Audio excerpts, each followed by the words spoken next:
Halo, Assalamualaikum warahmatullahi wabarakatuh semuanya. Hari ini kita mulai mata kuliah ITK ya, atau kepanjangannya Inovasi Teknologi Kesehatan. Sebelum kita mulai perkuliahannya, kita akan apersepsi dulu nih tentang buku panduannya, apa aja sih yang akan kita pelajarin, dan bagaimana sih konsep perkuliahannya. Silahkan sambil dibuka ya buku panduan ITK-nya. Nah, ini adalah buku panduan edisi ketiga, jadi kita udah 3 tahun nih menyelenggarakan mata kuliah Inovasi Teknologi Kesehatan. Dan untuk panduan ITK-nya sendiri, penulisnya ada Pak Wahyu, ada Bu Nur Alfira, dan ada saya sendiri. Nah, untuk tim pengampu di mata kuliah ITK, karena kita berasal dari berbagai program studi, jadi tim pengampunya pun juga berasal dari berbagai program studi dengan berbagai pengalaman, baik pengalaman penelitian, pengalaman pengabdian, dan pengalaman publikasi. Siapa aja sih tim pengampunya? Tim pengampunya ada Bapak Wahyu Rohdiat dari program studi keperawatan, lalu ada Bu Nur Alfira Paskawati dari program studi kesehatan masyarakat, ada saya sendiri Desti Elvira Puspaningtyas dari program studi gizi, lalu ada Pak Muflih dari program studi keperawatan, dan ada Bu Vika Lili Indrawati dari program studi profesi bidan, lalu ada Bapak Nazwar Hamdani dari program studi keperawatan, dan ada Bu Elisabeth Deta Lustiati dari program studi kesehatan masyarakat, serta Ibu Dewi Ngaisyah dari program studi gizi, dan Ibu Giawati Yuli Lania Okinarum dari program profesi bidan. Nah, apa sih sebenarnya mata kuliah ITK itu sendiri? Nanti sambil teman-teman baca-baca ya di situ. Jadi mata kuliah Inovasi Teknologi Kesehatan sendiri ini merupakan mata kuliah khusus atau suatu mata kuliah penciri yang memang dimiliki oleh Fakultas Ilmu Kesehatan Universitas Respati Yogyakarta. Mata kuliah ini diturunkan dari visi dan misi Fikes supaya Fikes menghasilkan lulusan yang kompetitif. Nah, output dari mata kuliah ini, mahasiswa diharapkan bisa menghasilkan karya inovasi teknologi yang kreatif dan juga aplikatif, khususnya dalam bidang kesehatan, supaya kita memiliki solusi dari permasalahan kesehatan yang ada di Indonesia. Dan tentunya di mata kuliah ini teman-teman diharapkan bisa bekerja sama secara interprofesional. Makanya kenapa dalam satu kelas kita gabungan, ada program studi keperawatan, ada program studi gizi, ada kesmas, ada fisioterapi, dan juga ada bidan. Nah, kenapa kok nggak seperti di KRS yang ada di prodinya masing-masing? Karena memang tuntutan untuk bisa melakukan pekerjaan secara kolaboratif ini yang membuat kami menggabungkan berbagai mahasiswa dari berbagai program studi. Nanti teman-teman itu akan dibimbing gitu ya dalam kelompok-kelompok kecil oleh masing-masing dosen pengampunya. Buat apa nih pembimbingannya? Untuk menghasilkan karya minimal berupa proposal, di mana proposal tersebut bisa kita ajukan ke program kreativitas mahasiswa. Nah, jadi jangan lupa nih, karena outputnya adalah proposal, mulai dari sekarang sudah mulai harus terfikirkan mau menghasilkan karya inovatif apa. Nah, untuk tujuan umumnya sendiri dari mata kuliah ini adalah bekerja sama secara interprofesional dalam lingkup bidang ilmu kesehatan untuk menghasilkan karya inovatif. Makanya sekali lagi ya, nanti pembuatan proposalnya tidak dari satu prodi dengan satu prodi yang sama gitu, tapi disusun kelompoknya berasal dari prodi yang berbeda, karena teman-teman harus bekerja secara interprofesional.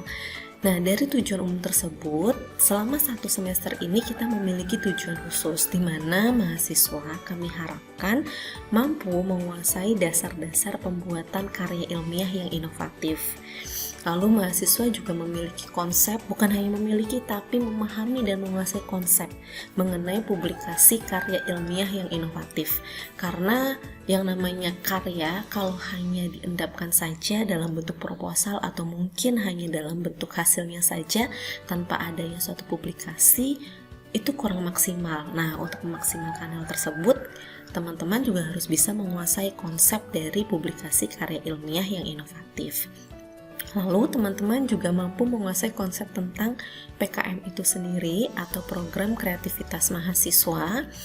Lalu mampu menguasai konsep kreativitas dalam membuat produk ilmiah, karena yang namanya produk itu harus kreatif dan juga inovatif, serta aplikatif, bisa diterapkan di masyarakat, seperti itu. Lalu menguasai konsep tentang langkah-langkah pembuatan proposal untuk program kreativitas mahasiswa.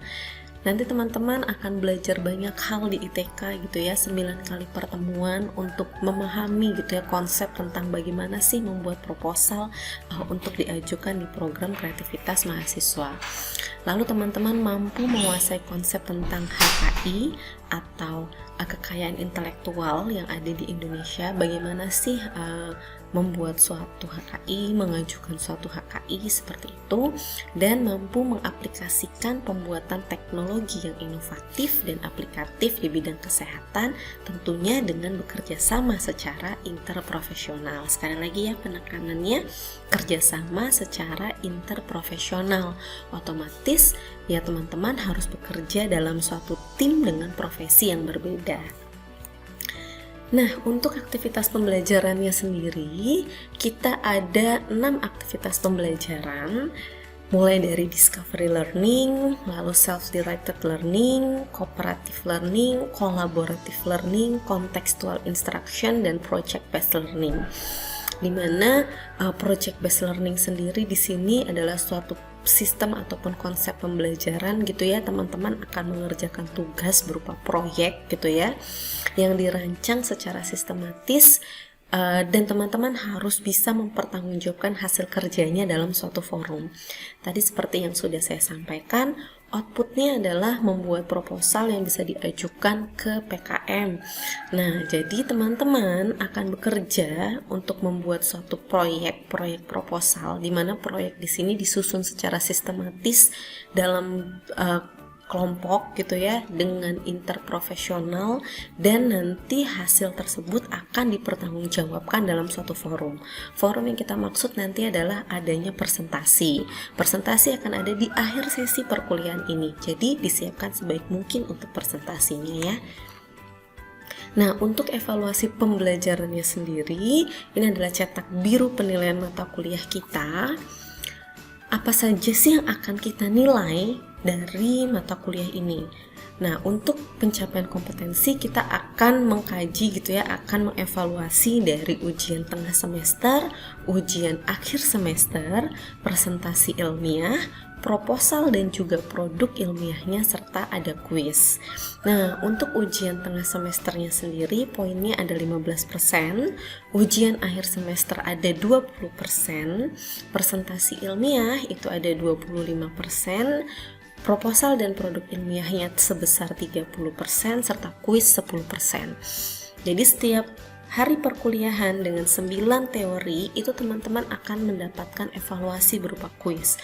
Sudah sampai mana nih dan sudah sejauh mana pemahaman teman-teman akan materi yang dosen-dosen sampaikan. Jadi silahkan selama perkuliahan 100 menit di kelas gitu ya, baik ini kelas online gitu ya, karena kita memang masih daring, jadi tolong dioptimalkan, difahami gitu ya materi yang dosen-dosen sampaikan supaya bisa mengerjakan kuisnya dengan optimal. Nah, selain itu kita juga mengkaji keaktifan selama proses pembelajaran, termasuk pencapaian kehadiran 75%. Jadi silahkan hadir sebanyak minimal 75% dalam perkuliahan ini. Ya, jika tidak ada kendala dan hambatan, ya hadir 100%, karena memang dalam mata kuliah ini kami mengkaji proses dan menilai proses yang teman-teman lalui. Nah, untuk matriks kisi-kisi soal ujian mata kuliah sendiri, karena mata kuliah ini ada 3 SKS, 1 teori dan 2 lainnya adalah praktik gitu ya. Untuk ujiannya, baik itu UTS dan UAS, kita ada 60 soal di setiap ujian. di mana 60 soal ini kita ambilkan dari masing-masing materi yang diajarkan oleh dosennya. Baik itu topik problem solving cycle, kreativitas dan inovasi pada teknologi kesehatan, lalu produk-produk teknologi kesehatan, konsep dasar PKM dan alur PKM, output PKM, konsep PKM KC, dan juga konsep PKM GT, serta teknik penyusunan pendahuluan dan tinjauan pustaka, dan yang terakhir teknik penyusunan metode pelaksanaan dan juga lampiran kegiatan. Masing-masing materi akan memiliki soal sebanyak 6-7 soal, sehingga total soal yang diujikan adalah 60 soal ujian tengah semester ataupun 60 soal ujian akhir semester. Untuk penilaiannya sendiri sama ya, kami masih menggunakan standar nilai A, A-, lalu ada B+, B, B-, lalu ada C+, C, D, dan E, seperti itu. Jadi silahkan dioptimalkan ya selama proses perkuliahan inovasi teknologi kesehatan. Ini adalah RPS atau rencana pembelajaran semester kita. Seperti yang sudah saya sampaikan, nama mata kuliahnya adalah Inovasi Teknologi Kesehatan, dan kita mempelajari ITK selama semester gasal ini dengan besaran SKS-nya adalah 3 SKS, 1 SKS teori, dan 2 SKS praktik. Jenis mata kuliahnya adalah mata kuliah wajib dengan kode FIK 001.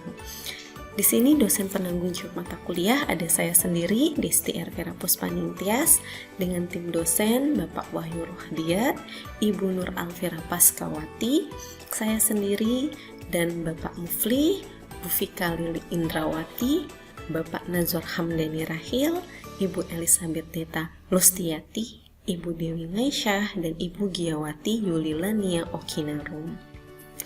Untuk deskripsi singkat mata kuliah ini adalah mata kuliah di tingkat Fakultas Ilmu Kesehatan Universitas Respati Yogyakarta yang dilaksanakan untuk mencapai salah satu unsur divisi Vikas Unrio untuk menghasilkan lulusan Unrio yang kompetitif, dan dari mata kuliah ini mahasiswa diharapkan dapat menghasilkan suatu karya, khususnya karya di bidang teknologi kesehatan yang kreatif, inovatif, dan juga aplikatif, di mana mahasiswa akan bekerja sama secara interprofesional untuk menghasilkan karya tersebut.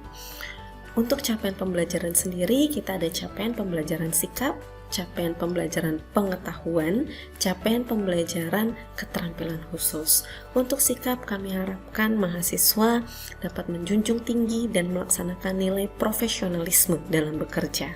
Jadi silahkan profesional antara satu dengan lainnya.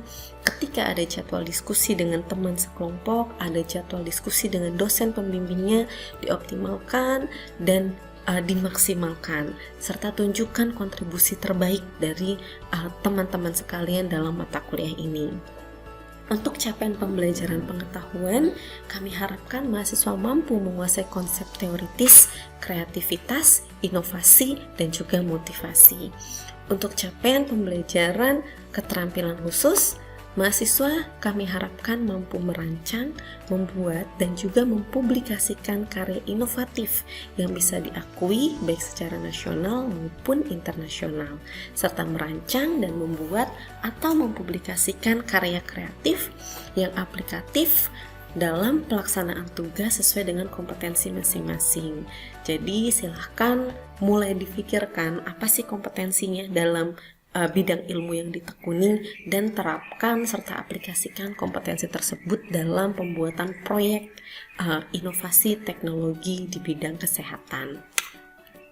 Nah, untuk capaian pembelajaran mata kuliah sendiri ada 7 capaian. Kami harapkan mahasiswa mampu menguasai dasar-dasar inovasi di bidang teknologi kesehatan, mampu menguasai konsep tentang penerapan kreativitas dan inovasi di bidang teknologi kesehatan, mampu menguasai konsep dasar PKM dan juga alur PKM, mampu menguasai konsep tentang langkah-langkah penyusunan konsep kegiatan PKM, mampu menguasai konsep perencanaan waktu dan juga justifikasi biaya, mampu menguasai konsep tentang output dari PKM itu sendiri, serta mampu mengaplikasikan pembuatan teknologi yang inovatif dan aplikatif di bidang kesehatan dengan kerjasama interprofesional. Karena PKM ini banyak hal yang akan dikaji, banyak hal yang harus disusun, jadi teman-teman juga harus memahami mulai dari apa itu konsep dasar PKM, bagaimana cara menyusun PKM, bagaimana cara membuat suatu metode yang baik, apa output dari PKM tersebut, dan bagaimana membuat perencanaan waktu kegiatan serta perencanaan biaya, serta bagaimana menyusun lampiran-lampiran yang dibutuhkan dalam PKM. Nah, untuk daftar rujukannya sendiri ada beberapa rujukan. Nanti silahkan teman-teman upgrade lagi selain rujukan yang ada di sini. Silahkan boleh mencari rujukan yang lain yang terbaru, gitu ya. Nah, ini untuk capaian ataupun konsep dan juga kegiatan per pertemuannya di setiap pertemuan. Tadi seperti yang saya sampaikan, untuk mata kuliah ITK sendiri, teman-teman karena besarnya itu adalah 3 SKS, nanti kita akan bertemu sebanyak 21 kali pertemuan. Di mana dari 21 kali pertemuan, teman-teman akan mendapatkan 9 pertemuan untuk teori.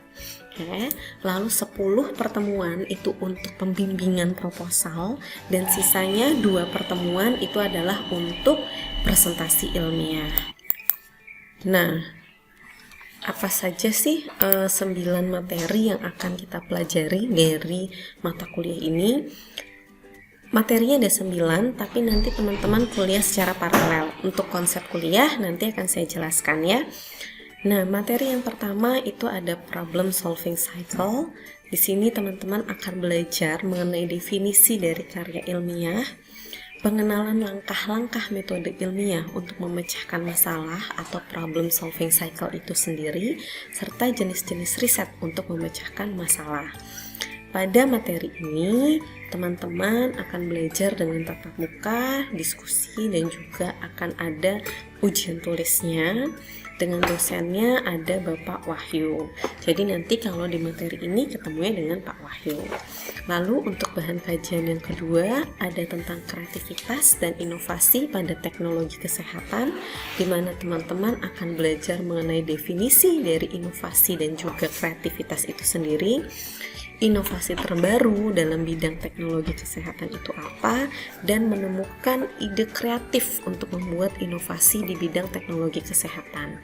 Lalu bagaimana teknik mewujudkan ide kreatif tersebut menjadi inovasi di produk ilmiah, serta bagaimana teknik menuliskan ide kreatif secara ilmiah. Jadi sudah nemuin ide, gimana nih mewujudkan ide tersebut, dan bagaimana menuliskan ide kreatif tersebut.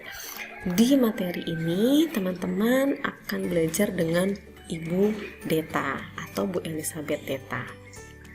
Lalu di materi yang ketiga, kita akan ada produk-produk teknologi kesehatan. Teman-teman akan belajar mengenai definisi dari teknologi kesehatan, jenis-jenis teknologi kesehatan, tingkatan teknologi tepat guna, dan penjelasan teknologi tepat guna beserta aplikasinya. Di materi ini teman-teman akan bertemu dengan Ibu Vika Lili. Jadi nanti belajarnya sama Bu Vika nih tentang teknologi, produk-produk teknologi kesehatan.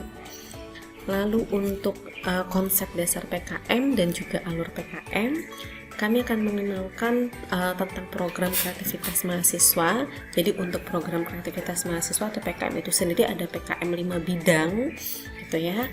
Mulai dari PKMR, PKMPM, PKMK, PKMPI, PKMKC, lalu ada PKM GFK, dan juga ada PKM karya tulis yang terdiri dari PKM AI dan PKM GT. Nah, untuk konsep dasar dan juga alur PKM, penjelasannya, ketentuannya itu akan dikupas habis dengan Bu Nur Alvera atau Bu Ira. Jadi PKM sendiri itu banyak, tapi nanti teman-teman di ITK ini akan difokuskan kepada 2 PKM khusus seperti itu. Lalu materi yang kelima ada output PKM. Kita akan belajar tentang jenis-jenis publikasi ilmiah untuk inovasi teknologi kesehatan, macam-macam produk usahanya gitu ya, macam produk fungsional, bagaimana membuat video dan poster kegiatan, serta ada HKI seperti itu. Nah, di sini nanti teman-teman untuk yang output PKM akan ketemu dengan saya, Desti Ervira Puspaningtyas. Lalu untuk materi yang keenam, tadi seperti yang saya sampaikan, kita ada 2 jenis PKM yang akan dikupas tuntas di sini, yaitu ada PKM KC dan juga PKM GT. Nah, PKM KC atau di materi yang keenam, teman-teman akan belajar tentang konsep atau inti kegiatan PKM KC, lalu ada kriteria keilmuan tentang PKM KC, pendidikannya harus seperti apa, jumlah anggotanya berapa banyak, seperti itu ya. Lalu pendanaan dari PKM KC, dan ada tujuan serta ruang lingkup PKM KC dan contoh-contoh PKM KC yang sudah pernah didanai. Nanti untuk konsep PKM KC teman-teman akan belajar dengan Pak Muflih. Yang ketujuh ada konsep PKM GT, di mana di konsep PKM GT ini kita akan belajar tentang inti kegiatan dari PKM gagasan tertulis, lalu kriteria keilmuan untuk PKM gagasan tertulis, pendanaannya seperti apa, tujuan dan ruang lingkupnya, serta contoh PKM GT yang pernah didanai. Nah, untuk konsep PKM GT teman-teman akan ketemu dengan Pak Nazwar Hamdani Rahil atau Pak Deni. Nah, untuk pertemuan ke-8 kita sudah mulai teori tekniknya. Jadi ada teknik penyusunan pendahuluan dan tinjauan pustaka. Nanti teman-teman belajar bagaimana melakukan identifikasi persoalan serta menemukan gap dalam penerapan teknologi pada bidang kesehatan, lalu merencanakan pengembangan berdasarkan gap yang sudah teman-teman temukan. Lalu bagaimana cara mencari serta mengkaji literatur sebagai sumber pustakanya, dan bagaimana cara menuliskan kembali literatur tersebut pada proposal yang akan teman-teman susun. Di sini harus menggunakan teknik paraphrase dan juga summarize. Jadi nggak boleh ya teman-teman langsung copy dan paste gitu. Dari naskah yang ada, dari tulisan yang ada, difahami, dihayati maknanya apa, dan dituliskan kembali dengan bahasanya teman-teman. Nah, makanya harus ada paraphrasing dan juga summarizing di situ. Nah, untuk materi yang ke-8, teman-teman akan belajar dengan Ibu Dewi Ngaisyah atau Bu Dewi.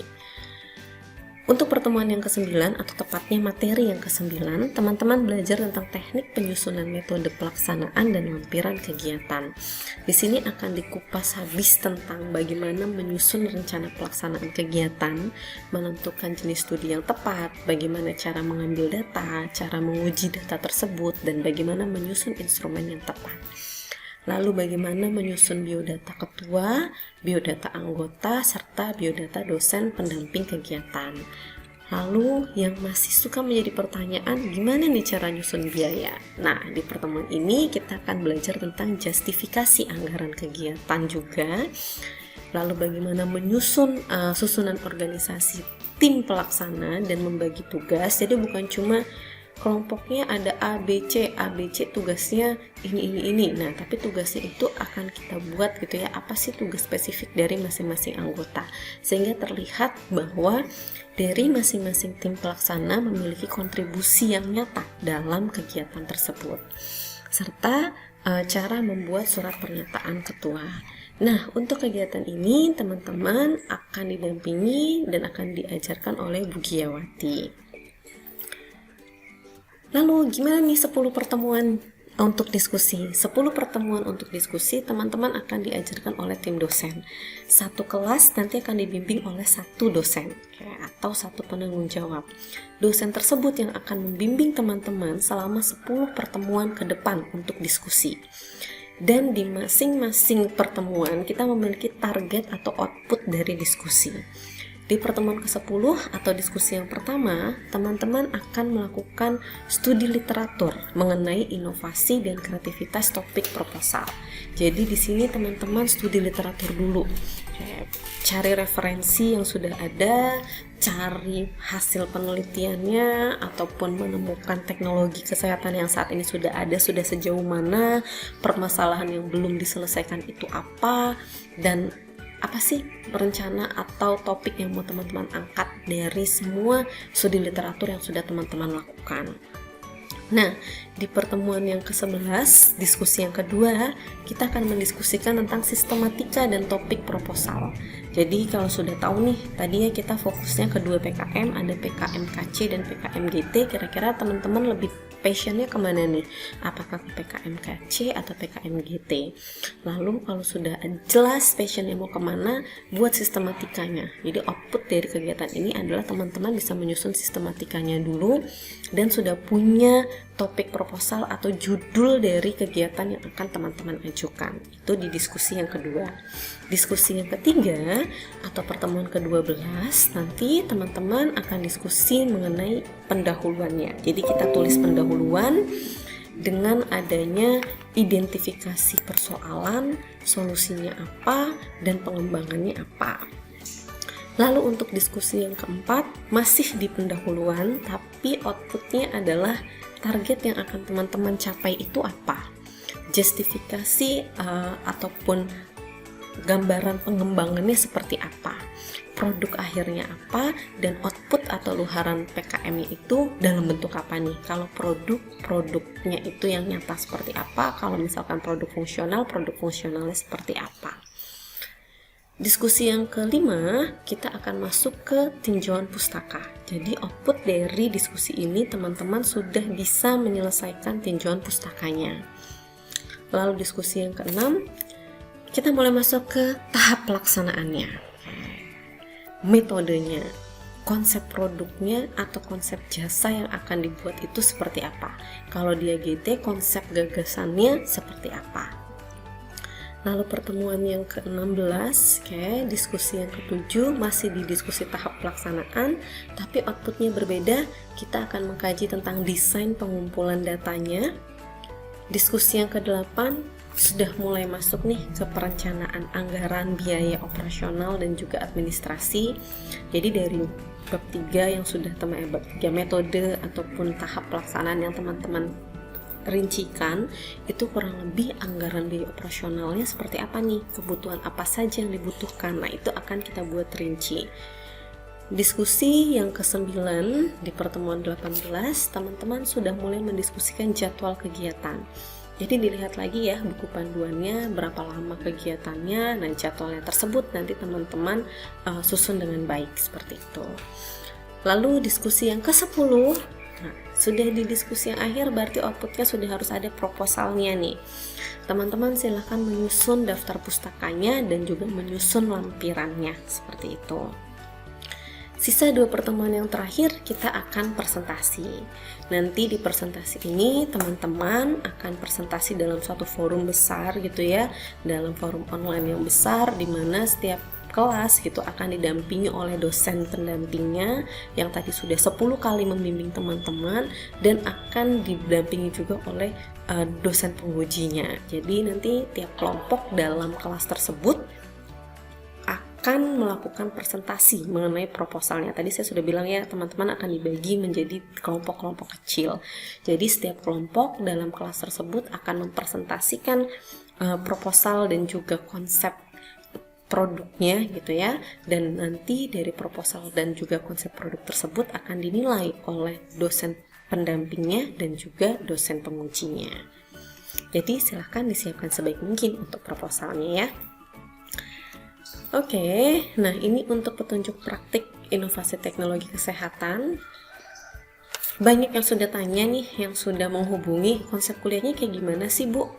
Jadi konsep kuliahnya tadi 21 kali pertemuan, nanti kita akan ada 9 teori, 10 bimbingan atau 10 kali diskusi, dan 2 pertemuan untuk presentasi produk ilmiah. Ini rinciannya, teman-teman bisa lihat ya. Jadi dari RPS tadi sudah kami sederhanakan pertemuannya 21 itu ngapain aja. Pertemuan 1 sampai 9 itu adalah teori. Teorinya seperti yang sudah kami tuliskan, ada problem solving cycle, kreativitas dan inovasi pada teknologi kesehatan, produk-produk teknologi kesehatan, konsep dasar PKM dan alur PKM, output PKM, konsep PKM KC, konsep PKM GT, teknik penyusunan pendahuluan dan tinjauan pustaka, teknik penyusunan metode pelaksanaan dan lampiran kegiatan. Ada yang tanya nih, Ibu ke-9 dosen masuk ke semua kelas atau bagaimana? Tidak, kelasnya kita buat secara paralel. Ada 1 sampai 9 kelas. Nah, masing-masing kelas nanti akan bertemu dengan dosen yang berbeda. Misalkan kelas 1 dengan dosen A, kelas 2 dengan dosen B, kelas 3 dengan dosen C, 4D sampai yang ke-9 gitu ya dengan dosen I. Nanti di pertemuan yang kedua diganti. Yang tadinya kelas 1 dengan dosen A, nanti akan dengan dosen B. Yang tadinya kelas 2 dengan dosen B akan dengan dosen C, dan seterusnya seperti itu. Jadi setiap pertemuannya teman-teman akan belajar materi yang berbeda. 10 kali untuk diskusi, baru nanti teman-teman bertemu dengan satu dosen pendamping yang akan bertanggung jawab di kelasnya teman-teman. Nah, dari kelas tersebut nanti 10 kali diskusi dengan dosen tersebut. Seperti itu, lalu 2 sisanya adalah presentasi. Nah, untuk jadwalnya sendiri sebenarnya sudah kita tuliskan ya di buku panduan ITK. Nanti silahkan dilihat secara rinci gitu ya, apa sih jadwalnya, kapan aja, hari apa. Pastinya kita kuliah hari Kamis dan Jumat. Dan kita kuliah di sesi yang kelima atau jam 15.00 sampai 16.40. Untuk tanggalnya sudah ada di situ ya, tanggal 6, mulai dari hari ini tanggal 16 September 2021 sampai targetnya di 2 Desember 2021 kita sudah menyelesaikan diskusinya. Jadi nanti untuk presentasinya bisa kita arrange gitu ya di akhir tahun 2021 atau mungkin di awal tahun 2022. Nah, selama proses tersebut finalisasi konsep proposalnya. Nah, teman-teman bisa lihat ya untuk pertemuan 1 sampai 9. Diperhatikan di situ pertemuan 1 sampai 9 itu sudah ada kelas 1 sampai kelas 9. Pengajar kelasnya akan berbeda. Jadi kalau Kamis 16 September kelas 1 akan diajarkan oleh Pak Wahyu, kelas 2 oleh Bu Ira, kelas 3 oleh Pak Dani, kelas 4 oleh Bu Vika, kelas 5 oleh Bu Deta, kelas 6 Pak Mufli, kelas 7 Bu Desti, saya sendiri, kelas 8 Ibu Dewi, dan kelas 9 Ibu Gia. Besok di hari Jumat tanggal 17 September kelas 1 akan belajar materinya Bu Gia. Nah, jadi belajar tentang teknik menyusun metode serta lampiran dari PKM. Lalu kelas 2 belajar dengan Pak Wahyu, belajar problem solving cycle gitu ya. Jadi nanti belajar tentang bagaimana cara memecahkan suatu masalah. Lalu kelas 3 bertemu dengan Bu Ira, belajar tentang konsep dasar dan alur PKL. Lalu yang kelas 4 belajar dengan Pak Dani, belajar tentang konsep PKM GT dan seterusnya. Jadi masing-masing kelas akan dimulai dengan materi yang berbeda dan diakhiri dengan materi yang berbeda. Contoh gampangnya, kelas 1 pertemuan pertama dengan saya, nanti pertemuan 9 itu dengan Bu Dewi. Jadi pertemuan pertama dapat materi tentang output PKM, lalu nanti pertemuan terakhir dapat materi tentang bagaimana menyusun tinjauan pustaka, seperti itu. Kalau kelas 3 pertemuan pertama dengan Pak Denny belajar tentang konsep PKM GT, nanti pertemuan terakhir dengan Bu Vika Lili belajar tentang apa itu produk-produk teknologi kesehatan. Nah, jadi kuliahnya bareng-bareng di jadwal yang sama, di kelas yang berbeda dengan dosen yang berbeda, seperti itu ya. Jadi kalau nanti di hari H misalkan kelas 4, ya menghubungi Bu Vika Lili ketika Kamis 16 September karena yang mengajar Bu Vika. Lalu kalau kelas 9 di pertemuan yang ketiga jadwal mengajarnya itu saya, ya menghubungi saya, mengingatkan saya. Lalu misalkan lagi di kelas 7 pertemuan ke-8 gitu ya, kelas 7 pertemuan ke-8 ini diajar oleh Bu Gia, nanti yang menghubungi Bu Gia, seperti itu ya. Nah, mulai pertemuan 10 sampai pertemuan ke-19 nanti teman-teman akan diskusi. Diskusinya dengan dosen pendampingnya masing-masing. Kelas 1 mendapat dosen pendamping Pak Wahyu, kelas 2 Bu Ira, kelas 3 dosen pendampingnya adalah Pak Dani, kelas 4 Bu Vika Lili, kelas 5 Bu Deta, kelas 6 Pak Mufli, kelas 7 saya, kelas 8 Bu Dewi, kelas 9 Bu Gia.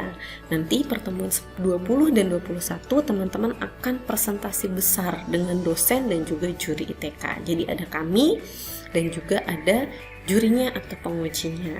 Nanti ketika bimbingan teman-teman akan dibagi dalam kelompok-kelompok kecil, di mana kelompok kecil tersebut berisikan 3-5 orang dan tentunya berasal dari minimal 2 program studi yang berbeda. Jadi besok ketika menyusun kelompok, enggak 3-3-nya atau 5-5-nya dari satu program studi yang sama, misalkan dari program studi kesehatan masyarakat semua atau dari program studi gizi semua, enggak, tapi harus di-combine seperti itu ya.